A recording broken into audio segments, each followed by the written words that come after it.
Hello friends, আসসালামু আলাইকুম। আশা করি আপনারা সকলেই ভালো আছেন। আলহামদুলিল্লাহ, আমিও ভালো আছি। ভিডিওর শুরুতেই দেখতে পেলেন আজ আপনাদের সাথে ঈদ শপিং শেয়ার করব। এই যে দেখতে পাচ্ছেন, জমানো টাকা দিয়ে আজ ঈদ শপিং। এখানে ব্যাংকটি ভাঙতেছি। আমার মেয়েরা বলল যে বাবা আসুক তখন ভাঙবে। এই যে সবাই মিলে কেটে নিল। আমার ছোট মেয়ে বলতেছে হ্যাপি বার্থডে। এখানে টাকাগুলো গুনতেছে ওর বাবা।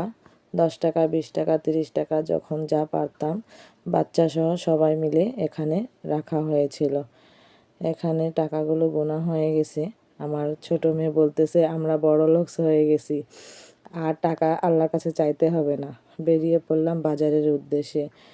যে কাপড় দেখা শুরু করলাম। কাপড়গুলো ভালোই লাগতেছিল, কিন্তু কোনটা নিব না বুঝতেই পারতেছি না। ছোটো মেয়ের জন্য এখানে দেখতেছি, এটাও ভালো লাগতেছে। আমার মেয়ে বলতেছে আম্মু এটা নিব, ওটা নিব। শেষ মিশে একটা মেয়ের জন্য নিয়ে নিলাম। তারপর এবার দেখব বড় মেয়ের জন্য, বড় মেয়ে আর মেজো মেয়ের জন্য।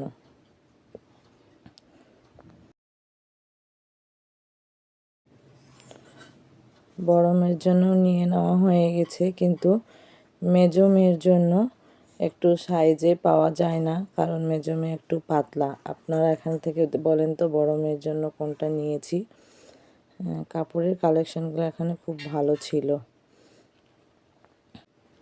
তারপরে চলে যাব জুতা স্যান্ডেলের দোকানের জন্য। আমাদের ভাইয়ের দোকান আছে, ওখান থেকেই নিয়ে নিব। কিছুটা আরও কাপড় দেখতেছি কোনটা ভালো লাগে কোনটা না। আমাকে এই সাদাটা ভালো লাগছিল, এর বাবাকে কালোটা। তারপর কারোই পছন্দ নেওয়া হয়নি, অন্য একটা নিছি, আরেকদিন আপনাদের সাথে শেয়ার করব। এই যে চলে আসলাম জুতার দোকানে।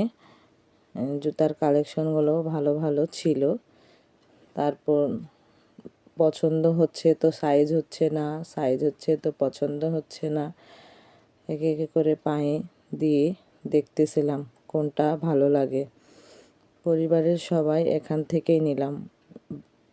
বাচ্চার বাবার বাচ্চা আর আমার সবাই মিলে এখান থেকেই কিনে ফেললাম। ছোটো মেয়েটাকে পরিয়ে দেখতেছি কোনটা ভালো লাগে, সাদাটা না পিঙ্কটা। তারপর বড় মেয়েকেও বললাম তুমিও পরে দেখো।